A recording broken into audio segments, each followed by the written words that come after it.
warahmatullahi wabarakatuh. Pada kesempatan kali ini saya akan menjelaskan mengenai tema yang saya ambil, yaitu pihak-pihak yang terlibat dalam hukum acara pidana.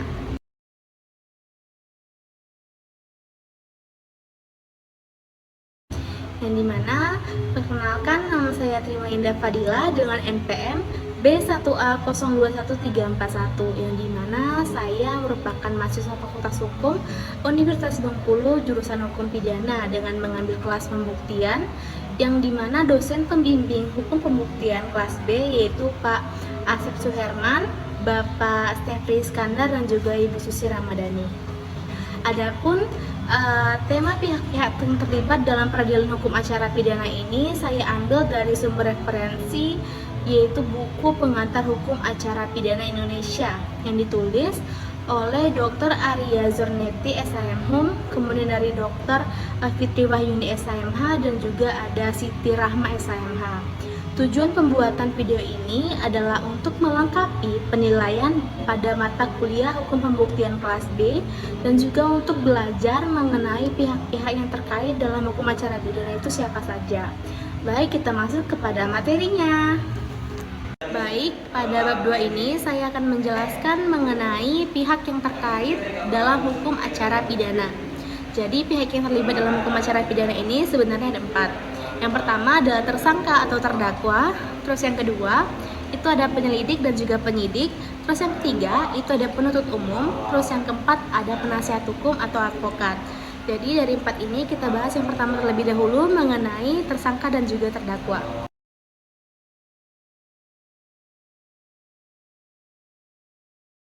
Nah, definisi tersangka sudah diatur dalam ketentuan pasal 1 angka 14 Kitab Undang-Undang Hukum Acara Pidana, yaitu KUHP.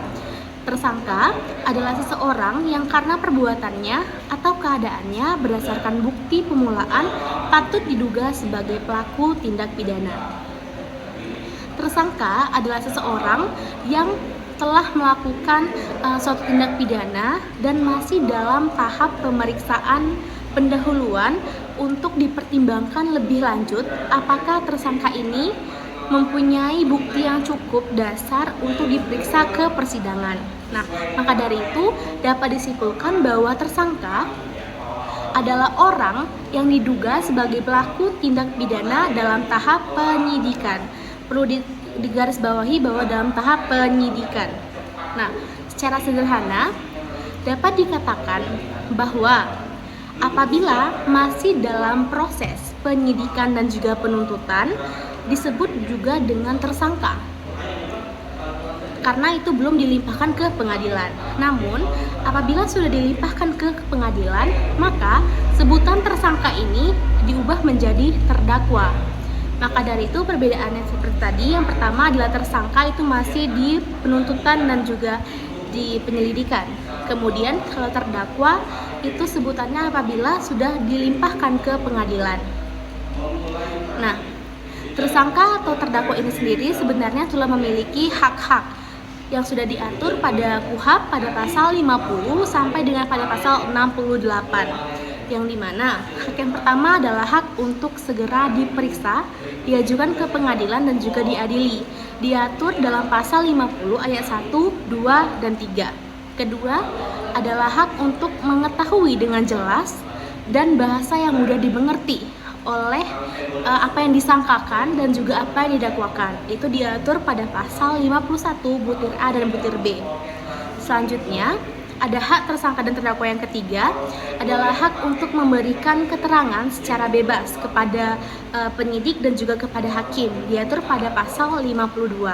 Selanjutnya adalah hak untuk mendapatkan juru bahasa pada pasal 53 ayat 1. Selanjutnya, hak untuk mendapatkan bantuan hukum pada setiap tingkat pemeriksaan, diatur pada pasal 54. Selanjutnya, hak untuk mendapatkan nasihat hukum yang dimana ditunjuk oleh pejabat yang bersangkutan pada semua tingkat. Nah, pemeriksaan bagi tersangka ini sendiri atau terdakwa yang diancam pidana mati atau dengan biaya cuma-cuma.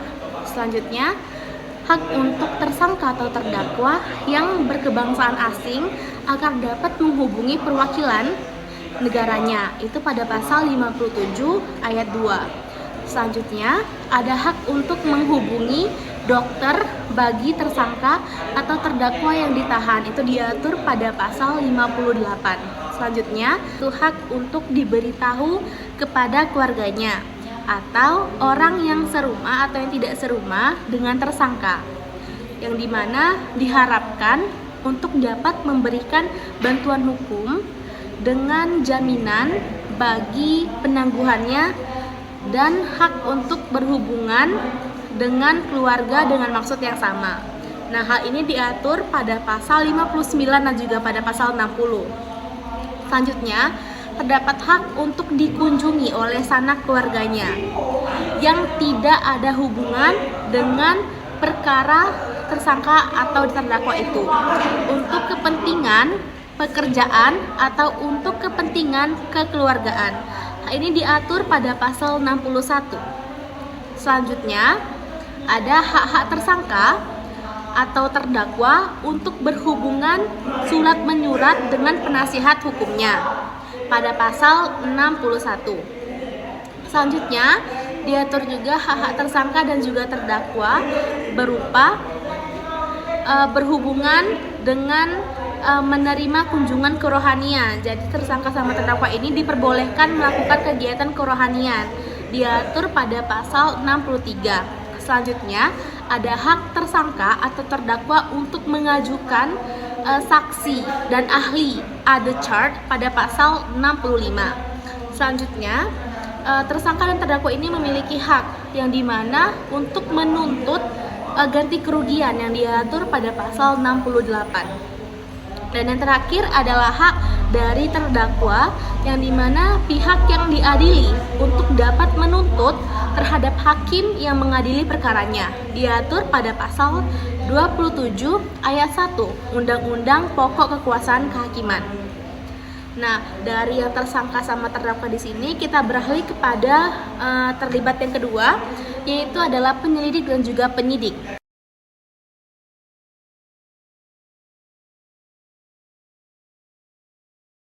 Sebenarnya apa sih perbedaan antara penyelidik sama penyidik?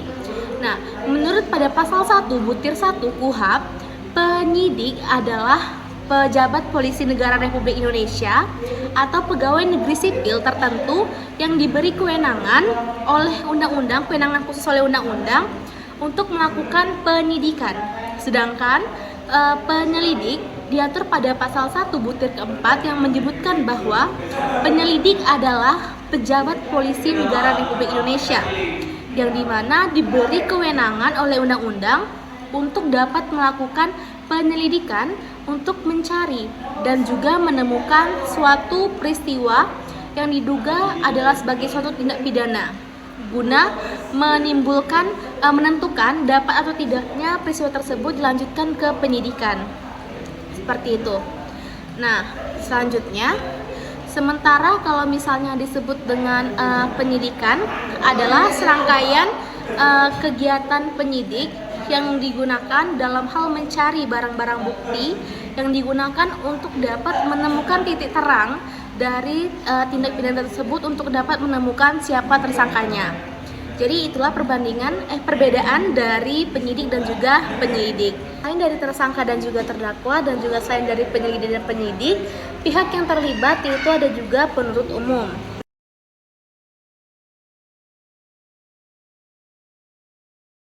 Nah, pihak yang terlibat dan ketiga penuntut umum ini adalah kekuasaan dan organisasi yang sekarang ini dikenal dari Perancis. Nah, Belanda yang bercermin kepada sistem Perancis ini sendiri kemudian menurut asas konkordasi dibawanya ke Indonesia. Nah, terutama pada paket perundang-undangan yang mulai berlaku pada tanggal 1 Mei 1848.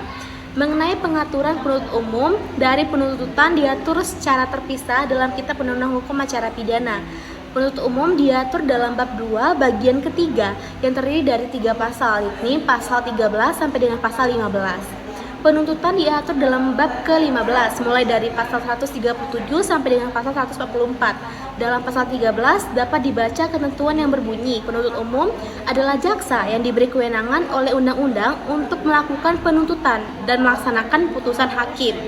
Selain dari penjelasan penuntut umum yang terdapat pada pasal 13, terdapat juga dirumuskan pada pasal 1 butir 6. Pasal 1 butir 6 itu dibagi menjadi dua huruf, yaitu ada huruf A dan juga ada huruf B.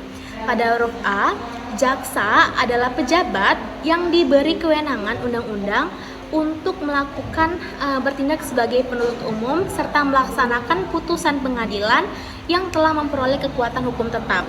Selanjutnya, yang huruf B, penuntut umum adalah jaksa yang diberi wewenang oleh undang-undang ini untuk melakukan penuntutan yang dilaksanakan penetapan hakim. Kemudian, penuntut umum berwenang juga melakukan penuntutan terhadap siapapun yang didakwa melakukan suatu tindak pidana dalam daerah hukumnya dengan melimpahkan berkas perkara ke pengadilan. Hal ini diatur pada pasal 137 junto pada pasal 84 ayat 1 KUHP. Selanjutnya, penuntut umum mempunyai wewenang, yaitu pada pasal 14 KUHP. Yang pertama adalah menerima dan memeriksa berkas perkara penyidikan dari penyidik atau penyidik pembantu. Yang kedua adalah mengadakan pra-penuntutan apabila ada kekurangan pada penyidikan dengan memperhatikan ketentuan pasal 100 ayat 3 dan ayat 4 dengan memberi petunjuk dalam rangka penyempurnaan penyidikan dan dari penyidik. Selanjutnya, yang ketiga adalah memberikan perpanjangan penahanan, melakukan penahanan atau penahanan lanjutan atau memberi status tahanan setelah perkara dilimpahkan oleh penyidik. Selanjutnya, yang keempat adalah membuat surat dakwaan. Yang selanjutnya adalah yang kelima, melimpahkan perkara ke pengadilan. Kemudian, yang keenam adalah menyampaikan pemberitahuan kepada terdakwa tentang ketentuan, hari dan waktu perkara yang disidangkan serta disertai surat panggilan baik kepada terdakwa maupun kepada saksi untuk datang pada sidang yang akan sudah dijadwalkan, sudah ditentukan seperti itu. Selanjutnya, yang ketujuh adalah melakukan penuntutan dan yang ke-8 ada menutup perkara demi kepentingan hukum. Lalu yang ke-9, mengadakan tindakan lain dalam lingkup tugas dan juga tanggung jawab sebagai penuntut umum menurut ketentuan undang-undang ini. Adapun yang ke-10, melaksanakan penetapan hakim. Nah, di dalam Kitab Undang-Undang Hukum Acara Pidana ini dapat ditemukan perbedaan pengertian jaksa dalam pengertian umum dan penuntut umum. Di dalam pasal 1 butir 6 ditegaskan bahwa 1. Jaksa adalah pejabat yang diberi wewenang oleh undang-undang untuk bertindak sebagai penuntut umum serta melaksanakan putusan pengadilan yang ialah memperoleh kekuatan hukum tetap. Selanjutnya, yang kedua adalah penuntut umum adalah jaksa yang diberi wewenang oleh undang-undang ini untuk melakukan penuntutan dan melaksanakan penetapan hakim. Dari pengertian tersebut, maka dapat kita tarik kesimpulan bahwa pengertian dari jaksa adalah menyangkut pada jabatan, sedangkan penuntut umum itu menyangkut kepada fungsi. Maka dari itu dapat dibedakan kalau jaksa itu lebih ke jabatan dan penuntut umum itu lebih kepada fungsi. Jadi selain yang ketiga tadi yang sudah dijelaskan, selain dari tersangka terdakwa, penyidik dan juga ada penuntut umum, pihak yang terlibat dalam hukum acara pidana yang keempat itu adalah penasihat hukum ataupun advokat.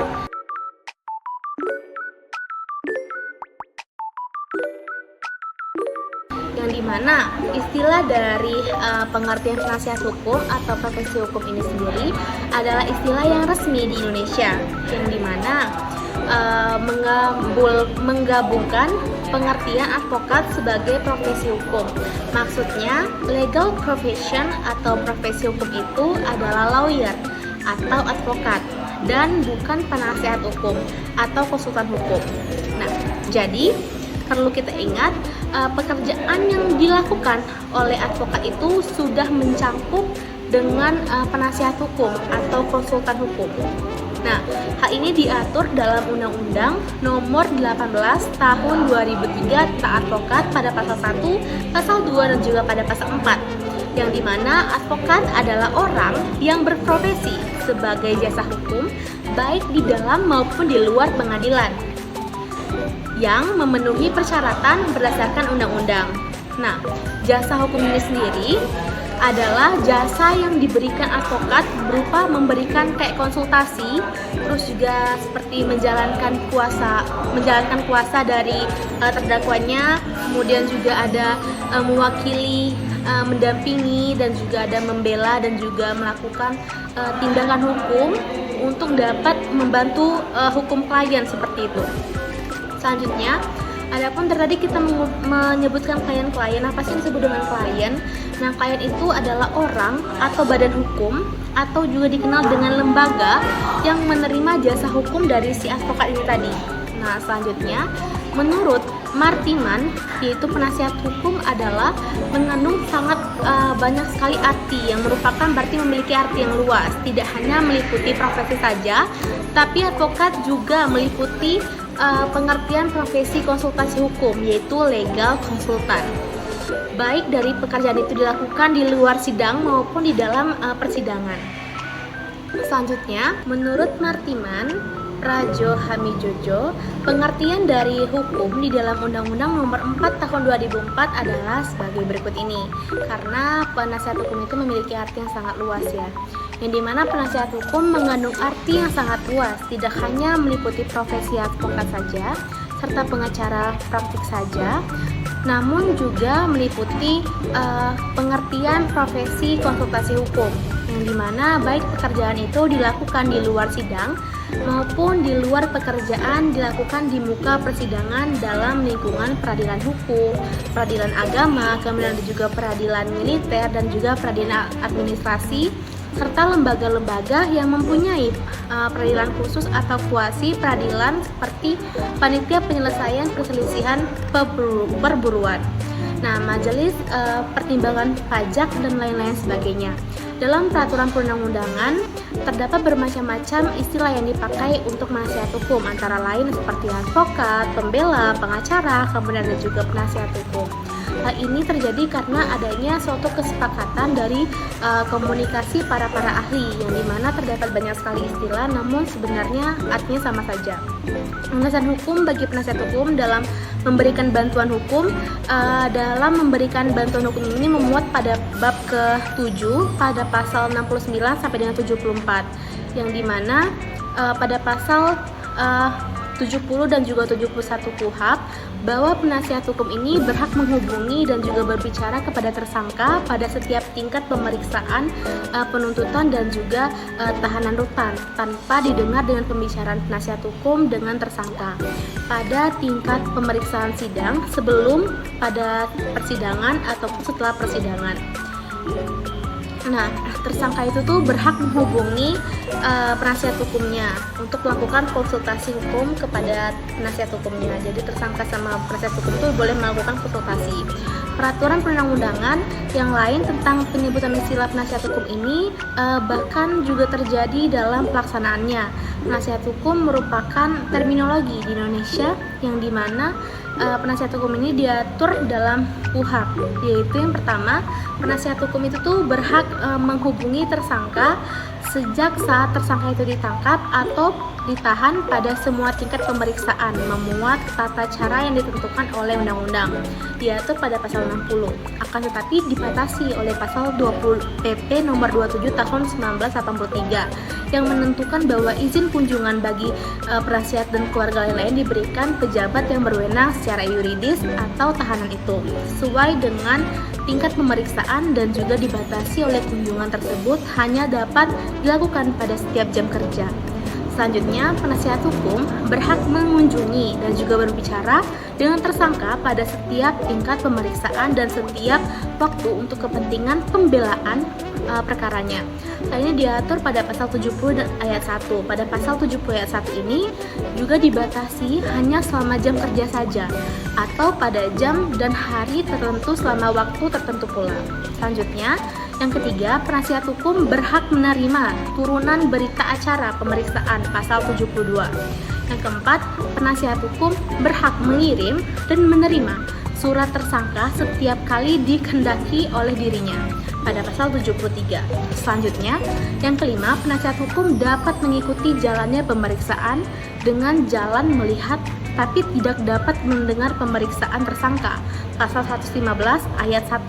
Dalam Undang-Undang Advokat, hak-hak advokat juga diatur pada pasal 14 sampai dengan pasal 18, yang dimana hak advokat terdiri dari yang pertama, hak untuk bebas mengeluarkan pendapat atau juga pernyataan dalam membela rekan perkara yang menjadi tanggung jawabnya, yang dimana di bidang pengadilan dan juga tetap berpegang kode profesi etik dan perundang-undangan, itu diatur pada pasal 1. Pada pasal 14, selanjutnya, hak untuk menjalankan tugas profesinya untuk membela perkara yang tanggung jawabnya dengan tetap berpegang teguh dengan kode etik profesi dan juga peraturan perundang-undangan, itu diatur pada pasal 15. Selanjutnya, hak untuk tidak dituntut baik secara perdata maupun secara pidana dalam menjalankan tugasnya dengan itikat baik untuk kepentingan pembelaan klien dalam sidang pengadilan, diatur pada pasal 16. Hak untuk memperoleh informasi, data, komunikasi baik dari instansi pemerintah maupun instansi pihak lain yang berkaitan dengan kepentingan tersebut yang diperlukan untuk pembelaan kepentingan kliennya sesuai dengan perundang-undangan yang diatur pada pasal 17. Selanjutnya adalah hak untuk memperoleh informasi, data, dokumen, dan lain-lain sebagainya dari pihak instansi pemerintahan maupun pihak di luar instansi pemerintahan yang berkaitan dengan kepentingan kliennya tersebut yang digunakan untuk pembelaan kliennya. Nah, ini diatur pada pasal 17. Selanjutnya pada pasal 18 itu juga ada mengenai hak untuk tidak diidentikan dengan kliennya. Biasanya itu penasihat hukum itu sering diidentikan dengan kliennya, maka dari itu adanya hak penasihat hukum ini agar tidak diidentikan dengan kliennya ketika dia melakukan pembelaan terhadap kliennya. Selanjutnya ada pun beberapa kewajiban penasihat hukum yang dimana dalam menjalankan tugasnya, yaitu yang pertama adalah kesetiaan pada masyarakat, yaitu berupa public service, kewajiban memberikan konsekuensi bahwa seorang advokat itu harus memiliki sifat yang jujur, yang cakap, dan juga suka menolong orang-orang miskin, yaitu legal aid, dan juga tidak mencari-cari perkara, tidak membantu praktik hukum yang tidak sah. Selanjutnya ada juga yang kedua, kesetiaan pada peradilan. Advokat harus menghormati pejabat peradilan seperti polisi, jaksa, hakim, dan juga badan peradilan itu sendiri. Tidak menyuap ataupun mempengaruhi officer of court, termasuk juga tidak banyak berbicara pada pers dan melindungi trial by the pers. Yang ketiga adalah kesetiaan pada klien yang dimana mencari perlindungan hukum, bukan hanya meminta tolong pada advokat. Oleh karena itu, advokat harus melindungi termasuk juga kehormatan dari kliennya. Selanjutnya, kesetiaan sesama rekan sejawat, kewajiban untuk saling menghargai, menjaga kehormatan dengan cara menjaga kualitas profesi baik moral maupun teknis berperkara. Mungkin itu saja penjelasan materi mengenai pihak-pihak yang terlibat dalam hukum acara pidana. Perlu diingat bahwa pihak yang terlibat itu ada 4. Yang pertama adalah tersangka dan juga terdakwa. Kemudian yang kedua ada penyelidik dan juga penyidik. Yang ketiga ada penuntut umum. Dan yang keempat ada penasihat hukum atau advokat. Nah, demikianlah penyampaian dari materi bab 2 ini oleh saya. Mohon maaf apabila terjadinya kesalah kata dalam pengucapan. Kepada Tuhan saya mohon ampun. Dan kepada saudari saya, rekan kerja saya, yaitu Ciara Ayuni yang telah membantu saya dalam pembuatan video ini, masukan dan sarannya saya ucapkan terima kasih. Sekian dari saya. Wassalamualaikum warahmatullahi wabarakatuh. Bye.